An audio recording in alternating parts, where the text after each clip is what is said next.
Hello students. Last class में हमने function topic हमने स्टार्ट कर लिया था। फंक्शन का हमने बेसिक पढ़ा था, कैसे कोई रिलेशन फंक्शन होता है। उसके अलावा हमने कुछ एग्जाम्पल किए थे। उसके बाद हमने कुछ स्टैंडर्ड फंक्शन और उसके ग्राफ देखे थे। कैसे ग्राफ से डोमेन रेंज फाइंड की जाती है वो देखा था हमने, वो हमने सीखा था। और फंक्शन के कुछ हमने दो तीन टाइप के फंक्शन हमने पढ़े थे। आइडेंटिटी फंक्शन हमने पढ़ लिया था, कांस्टेंट फंक्शन हमने पढ़ लिया था। पोलिनोमियल फंक्शन के बारे में मैंने आपको बताया था।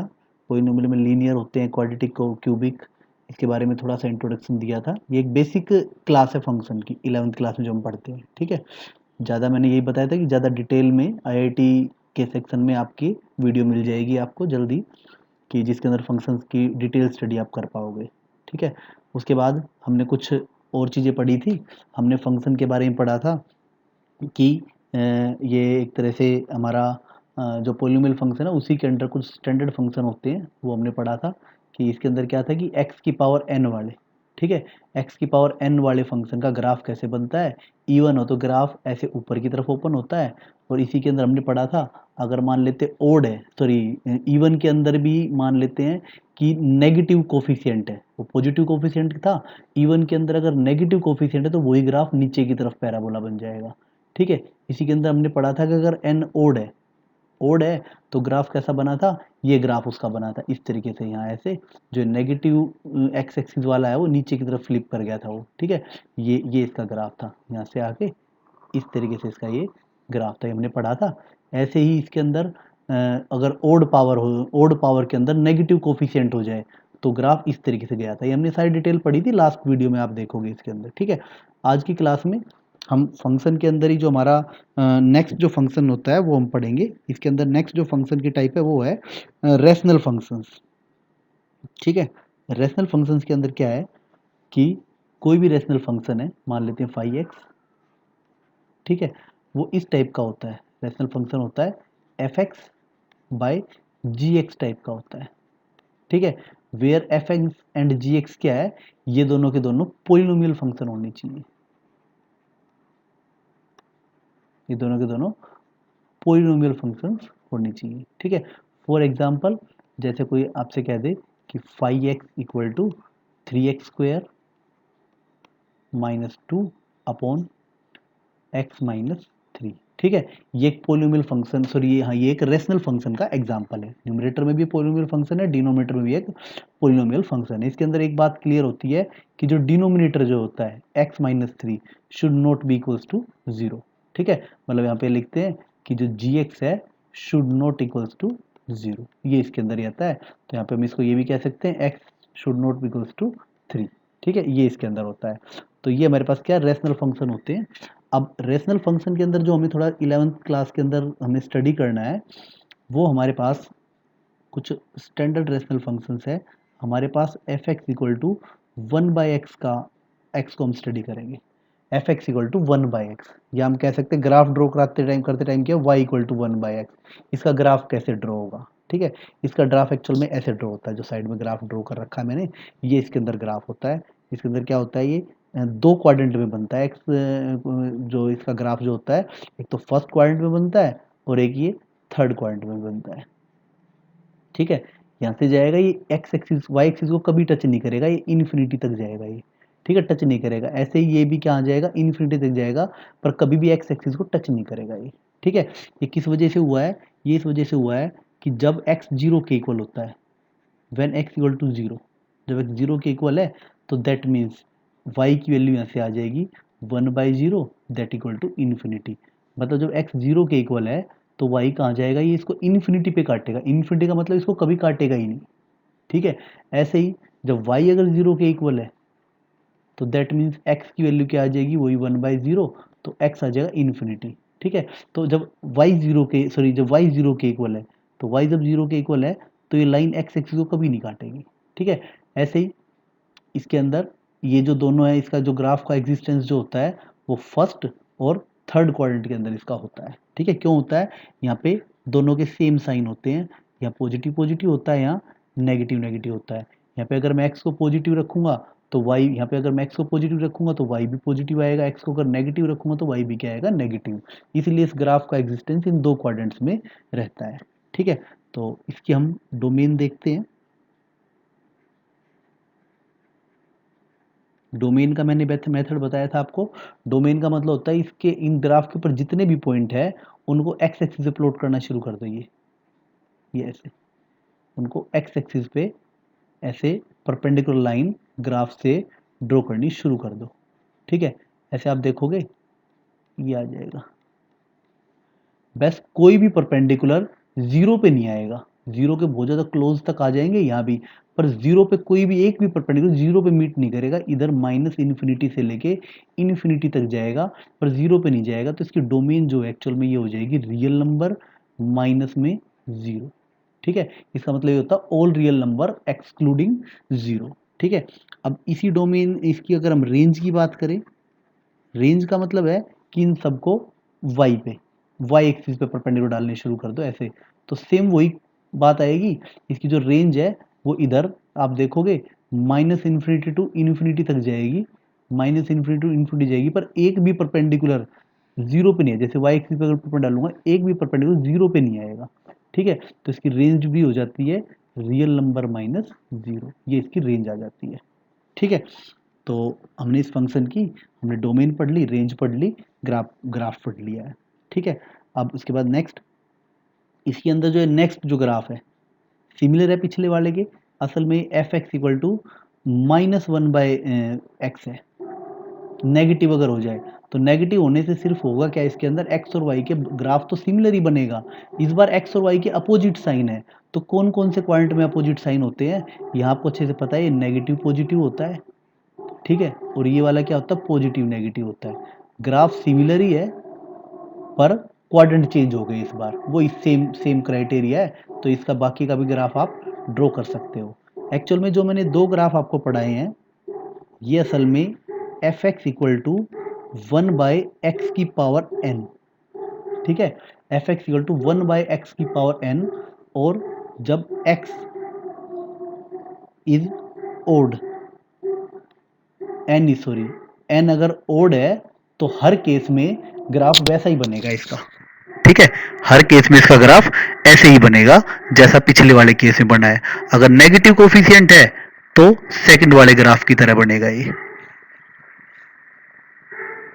अगर नेगेटिव कोफिशिएंट है, मान लेते हैं यहाँ पे अल्फा है एक तो, और एक मान लेते हैं माइनस अल्फा है वन अपॉन एक्स की पावर एन।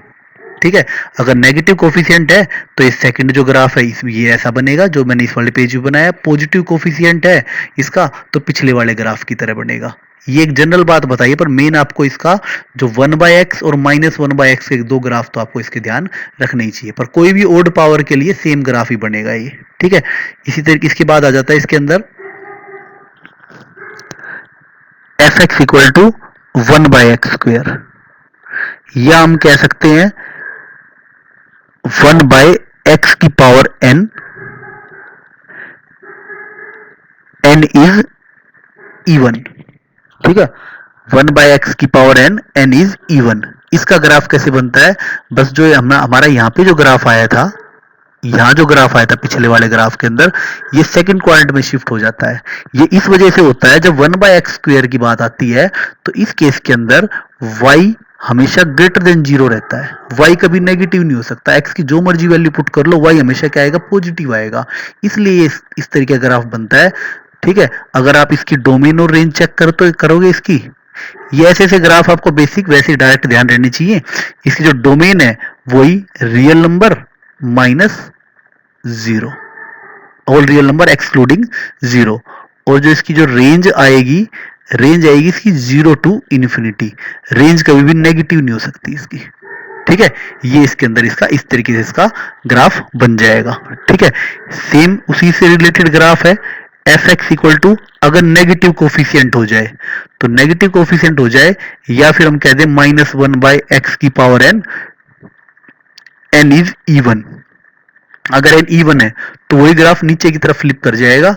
ठीक है, तो इस वाले केस में अगर हम देखें इसकी जो डोमेन आएगी, डोमेन तो वही आएगी all real number excluding zero. ठीक है, और जो इसकी रेंज आएगी इसकी minus infinity to zero, zero कभी इंक्लूड इसके अंदर नहीं होता है, क्योंकि ग्राफ के बिल्कुल लास्ट टिप से जब वाई एक्सिस पे परपेंडिकुलर डाला जाएगा तो जीरो पे मीट नहीं करेगा, क्योंकि ये वाली line y axis x axis को भी काटती नहीं है। ठीक है, तो जीरो इसका आंसर कभी भी नहीं आ सकता। ठीक है, बाकी ये बातें आपको डायरेक्ट याद होनी चाहिए, इनके ग्राफ जो आपको डायरेक्ट पता होने चाहिए। ठीक है, बेसिक ग्राफ की कैटेगरी में आते हैं ये। नेक्स्ट नेक्स्ट जो ग्राफ आता है, फंक्शन आता है, वो होता है मॉडुलस फंक्शन। मॉडुलस फंक्शन या आप कह दो एब्सोल्यूट वैल्यू। ठीक है, मॉडुलस को आपको थोड़ा सा एब्सोल्यूट वैल्यू आपको ज्यादा ध्यान आएगी इसके अंदर। एब्सोल्यूट वैल्यू आपको थोड़ा मैं याद दिला देता हूं कि मान लेते हैं आपको एब्सोल्यूट वैल्यू 2 की फाइंड करनी है, तो इसका आंसर 2 होता है। और एब्सोल्यूट वैल्यू -2 की फाइंड करनी है, वो भी 2 ही होगा। ठीक है, मतलब जो मोड एक्स जो होता है वो हमेशा क्या होता है, ग्रेटर देन इक्वल टू 0 होता है। ठीक है, हमेशा क्या होता है, नॉन नेगेटिव होता है।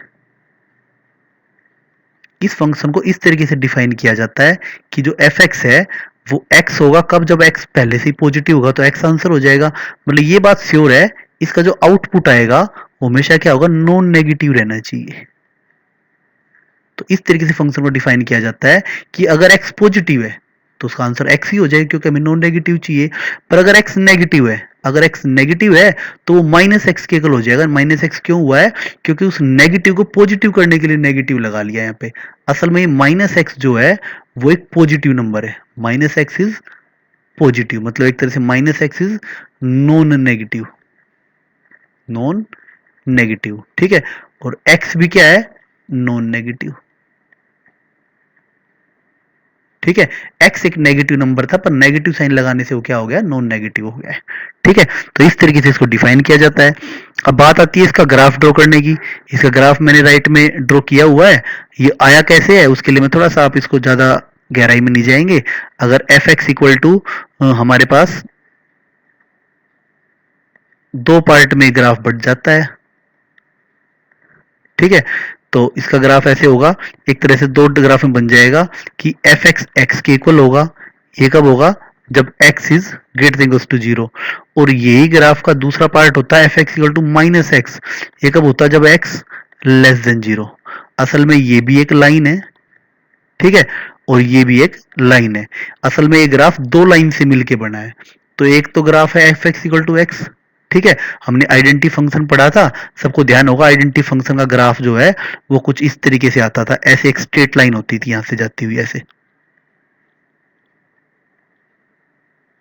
ठीक है, ये आइडेंटिटी फंक्शन होता था ऐसे, यहां से जाएगा इधर की तरफ तक जाएगा ये ऐसे।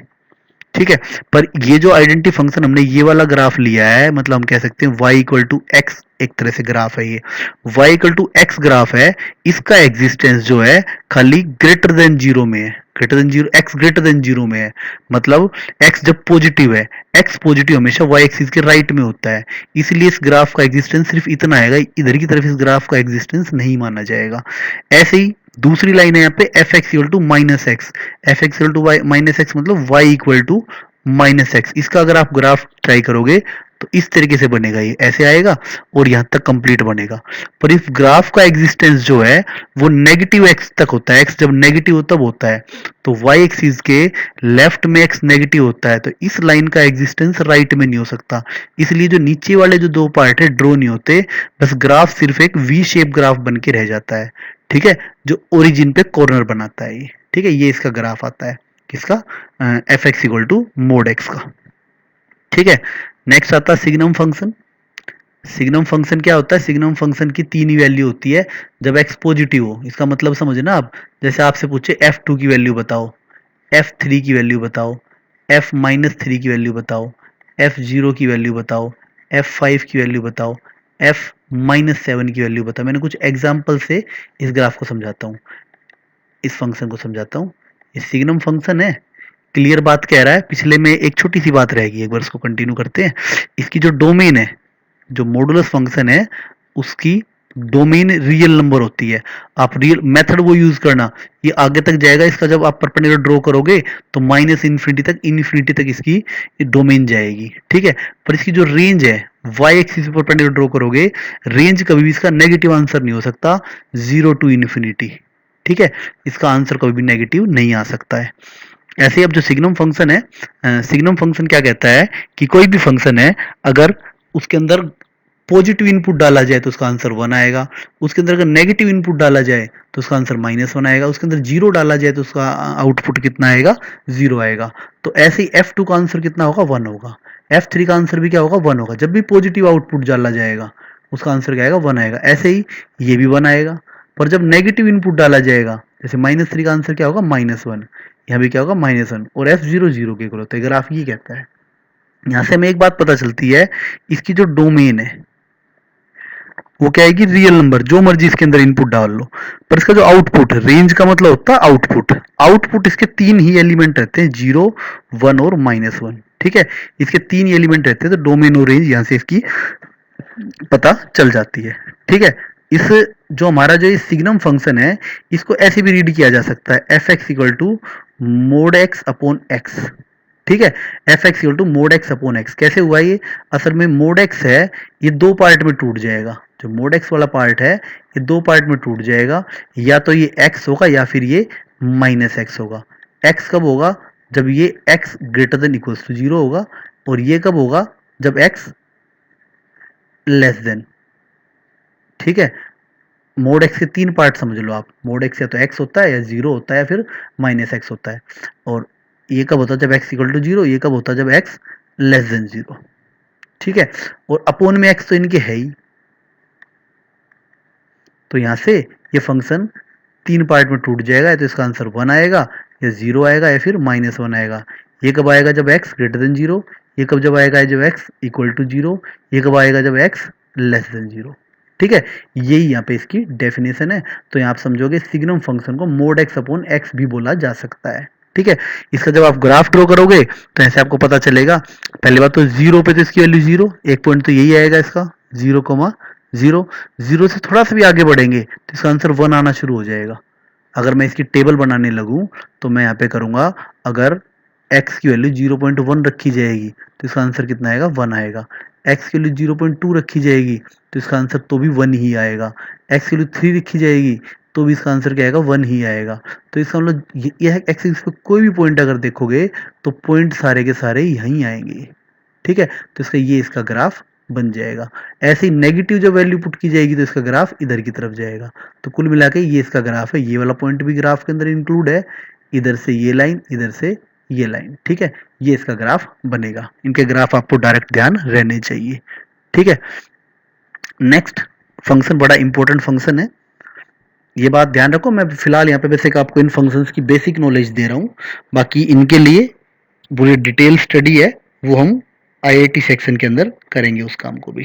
ठीक है, तो फिलहाल थोड़ी बेसिक स्टडी आपको इनकी होनी चाहिए। कुछ फंक्शन आपके लिए पुराने थे, कुछ आपके लिए बिल्कुल नए हैं। ग्रेटेस्ट इंटीजर फंक्शन आपके लिए बिल्कुल ही नया है। सबसे पहले हम ग्रेटेस्ट इंटीजर फंक्शन होता क्या है वो समझेंगे, हम करता क्या है काम ये।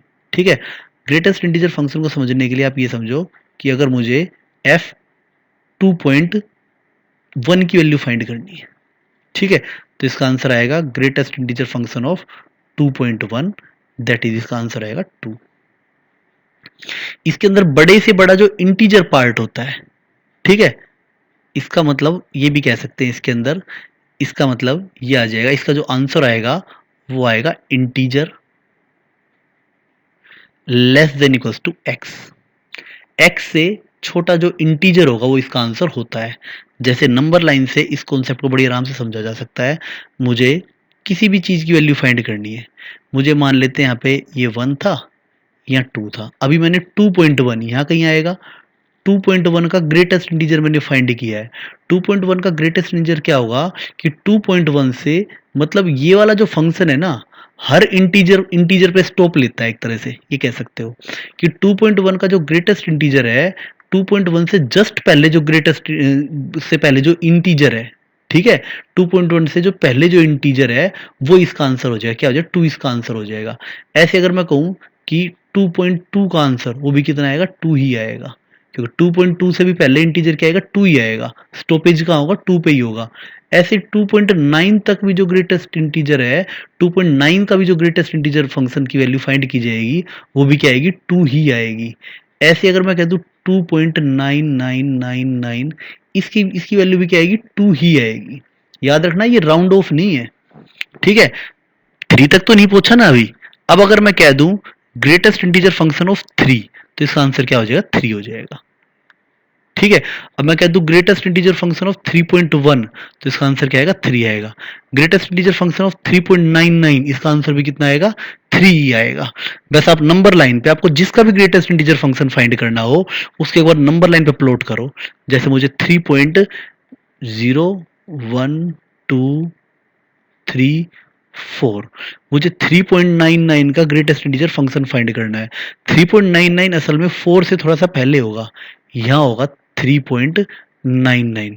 3.99 से छोटा इंटीजर कौन सा, 3 ही होता है, तो इसका आंसर क्या हो जाएगा, 3 हो जाएगा। ऐसे अगर आप नेगेटिव के लिए ट्राई करो, नेगेटिव में कई बार कंफ्यूजन हो जाती है, कई बार बच्चा सोचता है सर यही आंसर हो जाएगा, इसका 3 आंसर लिख दो, पर नेगेटिव 2.1 का आंसर इसका क्या होगा, ठीक है।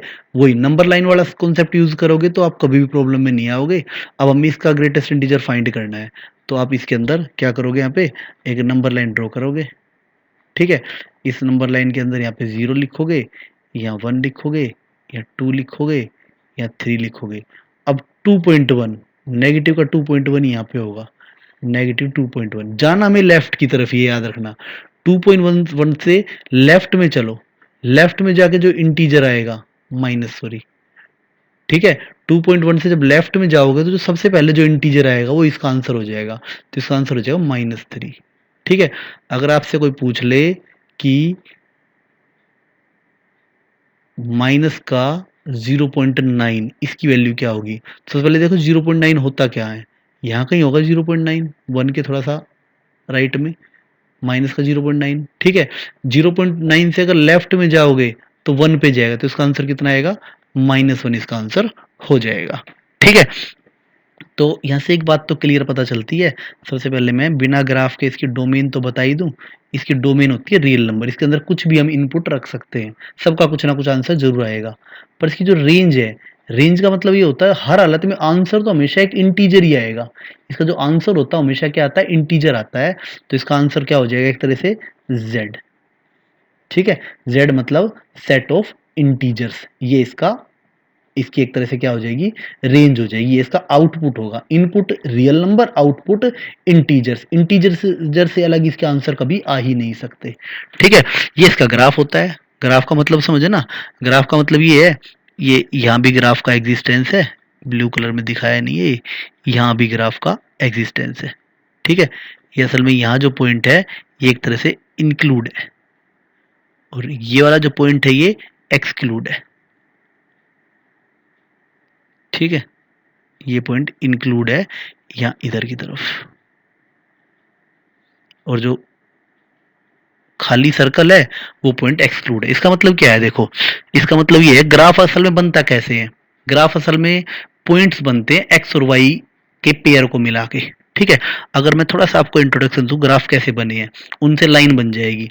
अगर मैं आपसे कहूं 0.1, एक्स अगर 0.1 है, वाई कितना आएगा, 0 आएगा। एक्स अगर 0.2 है तो भी वाई कितना आएगा, 0 ही आएगा। एक्स अगर 0.3 है तो भी वाई क्या आएगा, 0 ही आएगा।